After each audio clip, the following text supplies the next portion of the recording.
कोयटा में ईद की खरीदारी अरूज पर पहुंच गई। बलोची और पश्तून वास्केट की दुकानों पर रश बढ़ गया है। इसी बारे में देखते हैं कोयटा से हसन भट्ट की ये रिपोर्ट।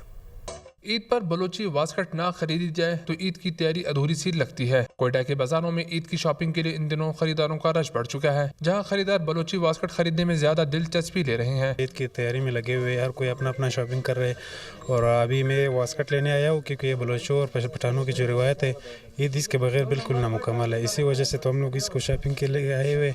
इंशाल्लाह कोई अच्छी चीज़ पसंद आएगी मेरी ले लेंगे इंशाल्लाह। दुकानदारों का कहना है कि ईद के मौके पर बलोची वास्कट के ऑर्डर्स बढ़ जाते हैं। लोग काफ़ी आ रहे हैं हमारे यहाँ, तो आपको पता है कबायली इलाका है, पठान बलोच मुख्तलिफ अक़वाम के लोग आते हैं। वेस्ट कोट ख़रीदारी इनका जो एक कल्चर है हम लोग का, तो हम लोग ईद के अलावा भी हमारे लोग जो वेस्ट कोट पहनते हैं, ये हमारी कल्चर है।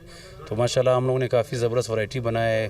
बलोच और पश्तून कबाइल में ईद के मौके पर शलवार कमीज के साथ बलोची चप्पल, वास्केट, टोपी और चादर पहनना लाजमी जो तस्वुर किया जाता है। खरीदार कहते हैं कि ईद पर सकाफती वास्केट की खरीदारी ना हो तो ईद का मज़ा अधूरा है। कैमरामैन खुर्रम शहजाद के साथ हसन भट्ट, दुनिया न्यूज़, कोयटा।